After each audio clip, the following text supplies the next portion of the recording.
Intestingan ko ang DTX Coffee Mix. Kanamit gid kag nagbalik ang katinaw sang akon pagpangihi. Naga-detoxify gali ang toxin sa lawas ng DTX Coffee Mix. DTX Coffee Mix. Mga butika. DTX Coffee Mix. Ako si Mundo Tausas. Madamo na sang kape na tilawan. Apang lain gid ang DTX Coffee Mix magluwas nga manami ang sabor. Nagkupos na ako nubag nga tiil. Pati akong arthritis wala na magbalik. DTX Coffee Mix. Mabaka sa mga butika. Mighty C. Ang alkaline nga vitamin C. Ko si Ricky, isa ko kagard. Sige kog pulang. Luti kog buntag gabi mo. Nanglan sa akon nga kubra. Alerto gid ko sa 24 oras. Gatikid ko. Vitamin C. Ang Mighty C. Dabis gid pagpabaskog sa lawas. Mighty C. Mabaka sa mga butika. K5 News FM, championing the lives of the Filipino. Wow! May puso! The official overall #1 station in Iloilo City. K5 News FM. Iloilo 88.7. Oras sa K5 News FM Iloilo, Philippine Standard Time, alas 6:07. Kampiyon sa balita, kampiyon sa drama, kampiyon sa musika, kampiyon sa komentaryo, kampiyon sa serbisyo publiko. Pantera noon, K5 News FM na ngayon. Ito ang kampiyon nga istasyon, K5 News FM.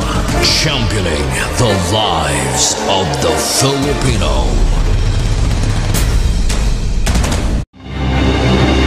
Kahit saan, kahit kailan, ang pinapakinggan, K5 News FM. Number one, ang himpilan ng sambayanan, K5 News FM. Championing the lives of the Filipino. K5 News FM. Championing the lives of the Filipino. Wow! May puso! D3 Bio Evening Newscast.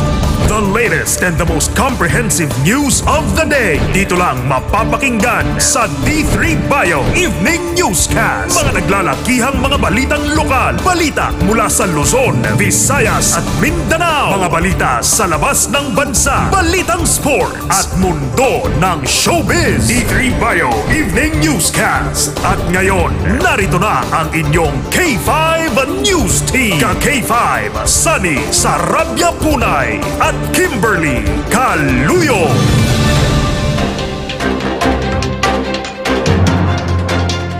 Maayong gabi Iloilo, magandang gabi Pilipinas, good evening world. Welcome sa D3 Bio Evening Newscast. Lunes nga adlaw, Abril 7, tuig 2025. Mga ka-K5, sarang kita mabatian sa 88.7 sa inyo tagsa ka mga FM dial. Makitaan kag mabatian man kita worldwide, pinaagi sa aton official Facebook page, ang K5 News FM Iloilo 88.7 Digital. Sa gihapon sa ngalan sang serbisyo publiko, kami ang inyong mga tagbalita. Ini si K5, Sunny Sarabia Punay. Kaga ko naman ang inyo alagad, ini si ka-K5, Kim Montaño Caluyo.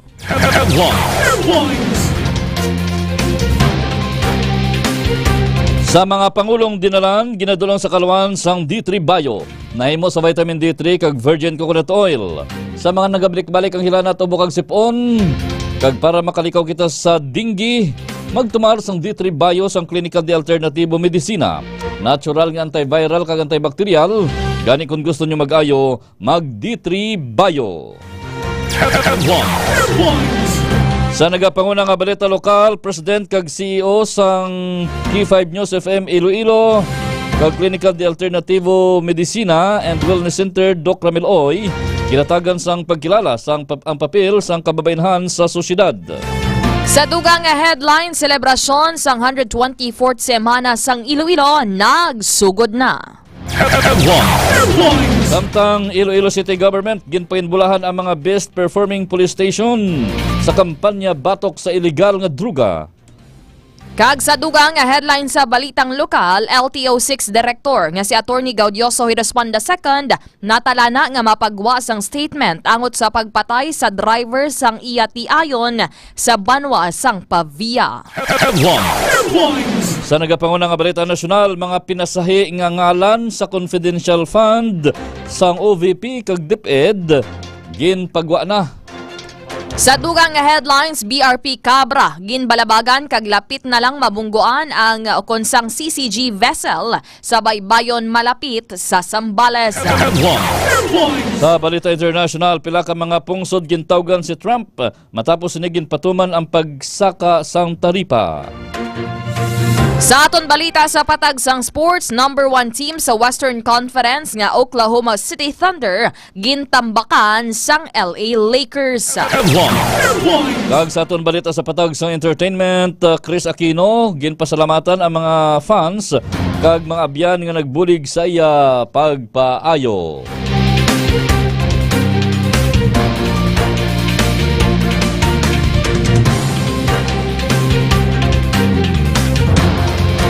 Amoy tuban ang aton mga headlines sa aton nagapanguna kag nagabaga nga mga balita nga una ninyo mabatian sa K5 News FM Iloilo apang sa mga pamantalaan buwas pa mabasahan.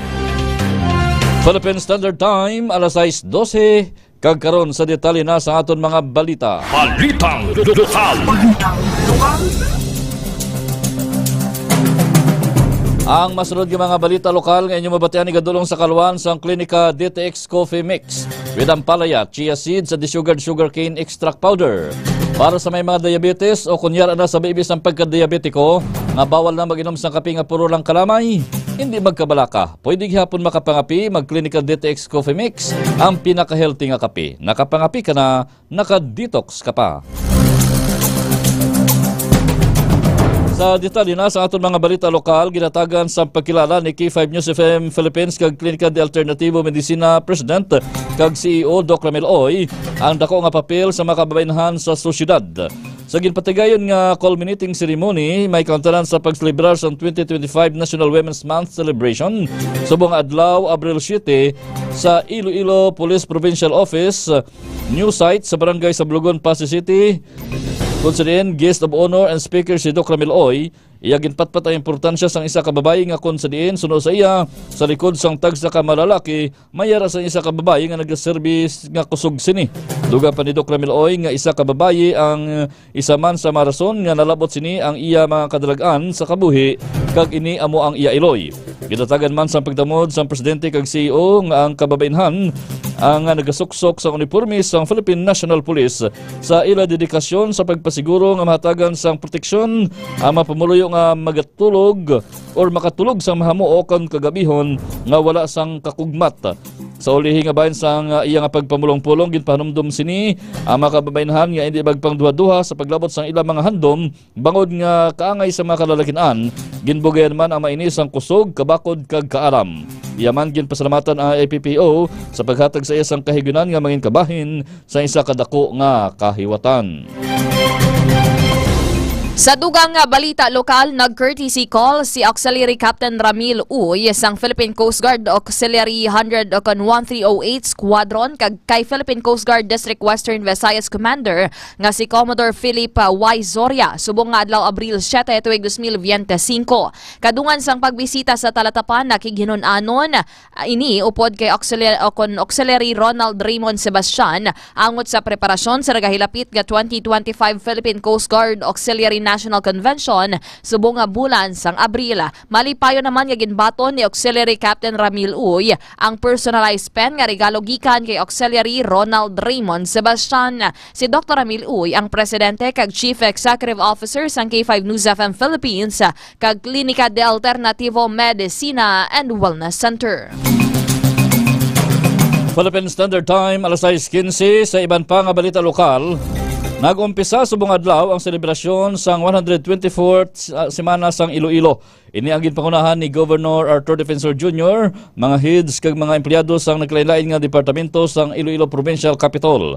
Ang kahiwatan ang ginumpisahan sang Madinuagon nga foot parade kung sa diin makita ang mga Madinuagon nga banners kag mabatian ang mga masinadyahon nga cheers nga naghatag sang tribute sa manggaranon nga maragtas sang Iloilo. Naibaluan nga ang kahiwatan ang magadugay or magalawig sang isa ka semana. Sa piyak nga bahin nagpagwa sang executive order o kon EO number 0224 si Iloilo City Mayor Jerry Petreñas nga nagamando sa pagmanubo sang heat index threshold sa automatic nga pagsuspend sang face-to-face classes diri sa syudad sang Iloilo. Base sa EO sang alkalde, humalin sa 42 degrees Celsius, ginpanubo na sa 41 degrees Celsius ang heat index threshold base sa 5 PM forecast sang Pag-asa. Angot diri automatic na nga wala sang face-to-face classes ang mga estudyante humalin sa preschool tubtob senior high school. Tion nga maglabot na ini sa 41 degrees Celsius ang heat index. Samtang ang mga school administrator kag university officials ang may desisyon nga mag-adjust o kon mag-shift sang ila schedule kung maglabot na sa 40 degrees Celsius ang kainiton o kon kapaang nga mawatsagan. Nahibaloan nga base sa report sang Pag-asa nga nagdangat sa 42 degrees Celsius ang pinakamataas nga na-record nga heat index diri sa syudad sang Iloilo. Ang masunod naman nga mga balita nga inyo mabatian, igadulong sa kalawan sang Mighty C. Alkaline-based nga vitamin C, wala sang hapdi sa tiyan, gani pwede gin magtumarbesan wala sang kinanaan. Mighty C, labi nga ginpabaskog para nga mas protektado kita kontra sa mga balatian. Nagabulig sa aton nga heart health, agud makalikaw kita sa stroke kag heart attack. Nagapahamis pa sang kutis, gani bisan may edad na, hubin gihapon ng itsura. Ginkilala sang Iloilo City Government ang mga best performing police station sa syudad sang Iloilo para sa first quarter sang 2025. Ginpasidunggan si Iloilo City Police Office Director Police Colonel Kim Ligada bangod sa madinalagon nga kampanya sini batok sa illegal nga druga. Magluwas kay Ligada, ginkilala man si Police Captain Ryan Crist Inot, ang Police Captain Val Cambil kag Police Captain Gimil Aquista, kaupod ang Iloilo City Police Station 4, 9 kag 10 bilang top performing police stations. Naibulaan nga ang first quarter sini nga tuig, naglabot sa 45.1 million pesos ang balor sa illegal nga droga nga nakumpiskar kag yara sa sobra 200 ka mga individual ang mga naaresto. Ginhiwat ang nasamit nga pagpasidungog kadungan sa flag raising ceremony sa syudad sang Iloilo kaina sang aga. Samtang ginendorso ni Land Transportation Office o kon LTO Chief Assistant Secretary o kon ASEC Attorney Vigor D. Mendoza II, si LTO 6 Regional Director Attorney Gaudioso Hiraspan II sa isa ka prestihiyoso nga pagkilala nga amo ang Dangal ng Bayan Award. Angot diri formal nga ginpalabot ni Mendoza ang rekomendasyon sari kay Civil Service Commission Chairperson nga si Marilyn B. Barua Yapa. Si Hiraspan ang nagsugod sa pagserbisyo sa talatapan o kon sa LTO bilang Regional Attorney sang tuig 2003 o kon 2003 nangin Assistant Regional Director sang tuig 2017 kag opisyal nga nangin Regional Director sang tuig 2024. Gintutukan man sang direktor ang pagbato sa korupsyon lagip na sa mga empleyado, amo man ang pagpatuman sang transparency, pagtanyag sang libre nga theoretical driving course o kon TDC, pagtukod sang special colorum team kag iban pa nga inisyatibo. Nahibaluan nga ang Dangal ng Bayan Award amo ang pagkilala sa mga public officials kag mga empleyado diri sa pungsod Pilipinas. Alas 6:19 ang aton oras sa dugang paginaton nga balita lokal. Ginadulong naman sa kalwan sang klinika DTX 500 ang Palaya Leaves with the sugarcane extract para sa may mga diabetes, sa mga hindi makatulog sa tiyon sang kagabihon para nga main mahamuok ang katulugon, magklinika DTX 500 adlaw-adlaw. Nagabulig ini para makalikaw kita sa mga balatian, ilabi na ang cancer. Klinika DTX 500, the superior antioxidant. Natalana nga magapagwa sang statement si Land Transportation Office o kon LTO Region 6 Attorney Gaudioso Hiraspan angot sa pagpatay sa driver sang iya asawa sa barangay Ongka 2 Pavia sadtong Abril 3. Madumduman nga ginkilala ang biktima nga si Wilmer Villaruza, mag-utod nga suspect ang Musanday Jester kag GC Masinal. Sa interview sang K5 News FM Iloilo kay Police Major Dadji Drima, gindesignar nga mag-oversee sa Pavia Municipal Police Station. Ginpahayag sini nga nagpahayag si Hiraspan nga kung magpasakan ang murder nga kaso batok sa mag-utod, magapreparar ini sa iyang press release. Sa press release, igapatpat sang direktor kung ano ang rason o kung nangin ugat sang krimen. Suro pa kay Dilima nga na-file na ang kaso nga murder batok sa mag-utod sadtong Sabado nga adlaw.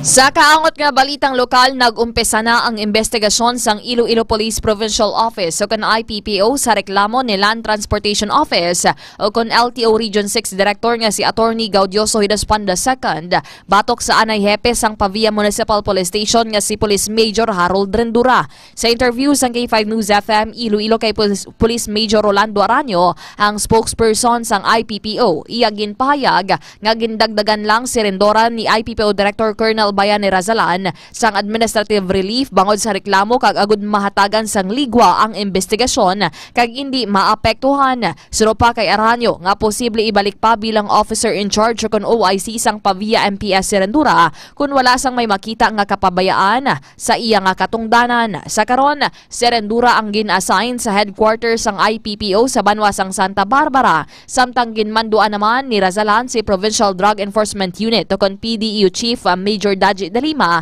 nga i-oversee ang police station apang wala pa ini isang order nga mangin officer in charge. Nahibaluan nga nag-ugat ang reklamo matapos gintiro patay sang mag-utod nga Jester kag Jesse Machinal nga si Wilmer o ang biktima nga si Wilmer Villarosa ang driver sang tiayon ni Hidaspan sadtong Abril 3 sa gwa mismo sang iya balay sa barangay Ungka 2 sa Banwa sang Pavia. Bulan pa sang Enero sa nagpalabot sang reklamo ang direktor nga may pamahog na sa kabuhi ni Villarosa apang wala ini ginatagan sa nagakaigo nga tikang sang Pavia MPS sa dilirat o konsoliderato ni Police Major Harold Rendura. Oras Philippine Standard Time, alas 6:22. Balitang National.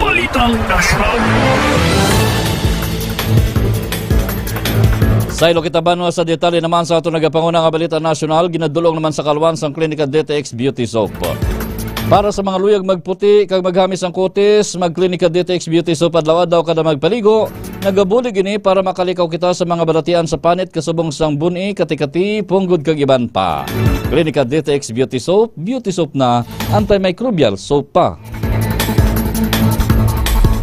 Ginpakigbahe ni House Deputy Majority Leader kag La Union Representative Paulo Ortiga V ang panibago nga mga ngalan nga nagbaton sang confidential funds sang Office of the President kag Department of Education. Pila sa mga listahan nga nakasulat ang may mga apelyido nga Madjilan, Fiunas kag Iwan.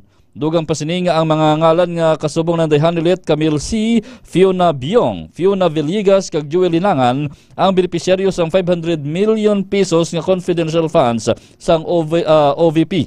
Samtang ang mga ngalan naman nga Fiona Ranites, Erwin Q. Iwan, Ellen Madjilan, Gary Tanada kag ang nakabaton sang 112.5 million pesos nga confidential fund gikan sa DepEd.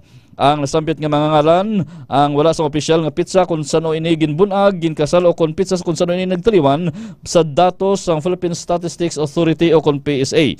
Dugang Ortiga nga hindi na makahalamot ang mga nadiskubre nila nga ngalan bagod ini ang nagapakita lamang kung ano kaseryoso ang gobyerno sa disbursement sang kwarta sang mga pumuluyo. Sa dugang balitang nasyonal, ginaprubahan na sang Department of Budget and Management o DBM ang 1 billion pesos nga pondo sa pagpatukod sang Child Development Center sa CDCs sa mga manubo nga income nga local government units sa LGU sa bugos nga Pilipinas. Ang tikang ang kasunod sa mando ni Presidente Ferdinand Marcos Jr. nga mag-invest sa edukasyon kag pag-umuad sa human capital development kung sariin. Ginpangunahan ini ang seremonya sa pagpirma sang Joint Memorandum Circular sa Malacañang sang Abril 3. Panginpuslan ini isang 328 o kont 328 ka mga barangay, lakip na ang 89 sa Luzon, 106 o kon 106 sa Visayas, kag 133 o kon 133 naman sa Mindanao, lakip na ang Bangsamoro Autonomous Region in Muslim Mindanao o kon BARMM. Ang CDC man ang magaserbe nga sentro sa mga programa may kaangtanan sa edukasyon, suporta sa pamilya, kag early learning program sa mga kabataan. Ang masunod naman ng mga balita nasyonal nga inyong mabatian igadulong sa kalwan sa Klinika Dio Fresh Dio Roll-On. Indigin magkalipat pagkatapos paligo, magamit sa Klinika Dio Fresh Dio Roll-On para preska ang pamatyagan sa bilog nga adlaw. Naghatag ini sang 48-hour protection kontra sa bahong balhas. Klinika Dio Fresh, the natural Dio Roll-On. Ginapayag nga nagpatigayon sa panibago nga pagpangharas ang mga barko sang China Coast Guard batok sa Philippine Coast Guard vessel sa may baybayon malapit sa Zambales sinila mga Domingo.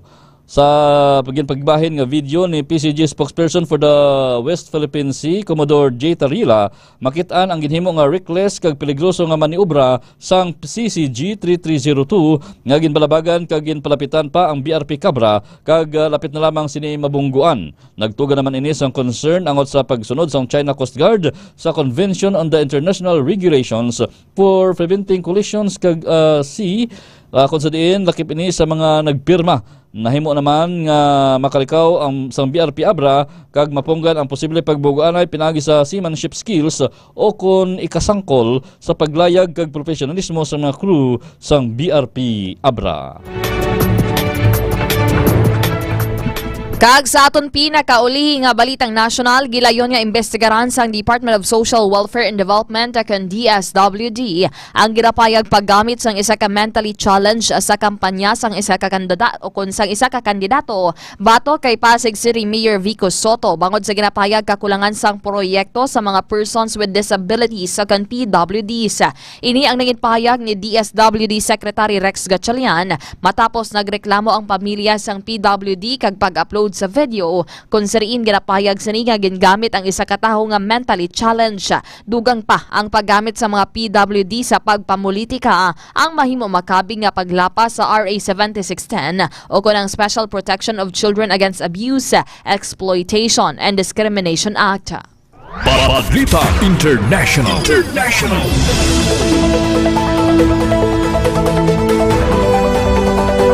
Sa ilo kita banwa sa detalye naman sa Balita International, ginadulong naman sa kalwan sa Extend the Food Supplement for Men with Maca and Clavo Huasca. Para sa mga madasig kapuyon, permilang ginakapoy, maluya, kag subuman mahuyang na ang tuhod, mag-Extend the Food Supplement for Men. Bastante ini sa amino acids, kag phytonutrients, gani nagapayo sa sirkulasyon sa dugo, kag nagapayo sa performance. Extend the Food Supplement for Men. Naglabot sa 50 ka mapungsod ang nakigangot kay US President Donald Trump agud nga umpisahan ang istoryahanay may kantaran sa negosyo. Suno sa US National Economic Council Director Kevin Hassett, ang nasambit nga tikang ang kasunod sa pagpatuman ni Trump sang taripa sa mga pungsod. Ginpanginwala man ni Hassett ang estratehiya ni Trump ang pagpasaka sang taripa agud maguba ang financial markets kag ma-pressure ang US Federal Reserve nga panubuan ang interest rates. Madumduman nga madamo nga mga pungsod man ang nagbalos kag nagpasaka sa mataas nga taripa batok sa US. Sa dugang balita sa luwasang pungsod, natala na nga personal nga magpadulong o kon magpulong sa US President Donald Trump kag Israeli Prime Minister Benjamin Netanyahu. Si Netanyahu ang unang world leader nga magabisita sa White House matapos nga ginpatuman ni Trump ang mataas nga taripa sa mga pungsod. Suro pa kay Netanyahu nga luyag lamang sa nga hatagan sang balor ang personal nga koneksyon nilang ni Trump. Pila sa mga posible topiko sang duha ka amo ang pagpatuman sang ceasefire sa Gaza. Matandaan niya sang Pebrero sang nagkitaay ang duha kung sariin ilan ang topiko amo ang tikang agud gilayon nga mapatuman ang ceasefire. Balitang Sports.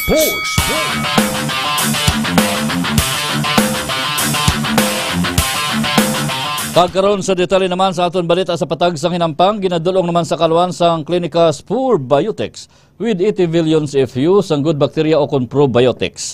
Sa mga nabudlayan magpamuhin, magklinika Spur Biotics, nagabulig ini tinlo sa aton tiyan kag kolon agud makalikaw kita sa mga balatian ilabi na ang colon cancer. Klinika Spur Biotics, the fortified probiotics. Gintambakan sang Los Angeles Lakers ang Oklahoma City Thunders sa ila mismo nga kaugalingon nga court sa score nga 126 batok sa 99 nga may 27 ka puntos nga abanse. Nagkamada sang 69 puntos ang Lakers sa Big 3 nga sanday Luka Doncic nga nakalista sang 30 ka puntos, Austin Reeves nga may 20 puntos kag LeBron James nga may 19 puntos. Hindi naman bastante ang 26 puntos, siyam ka assist ni Thunder superstar Shai Gilgeous-Alexander Alexander agod dalon sa kadalagan ang ila team. Sa karon yara sa number 3 standing ang sang Western Conference ang Lakers nga may 48 kadaog kag 30 ka mga kapirdihan. Apisar nga napirdi ang Thunders, yara man sila sa gyapon sa number 1 sa standings nga may yara sang 64 kadaog kag 14 ka mga pirdi sa amuman nga conference sa naghihingapos nga NBA regular season. Balitang Entertainment.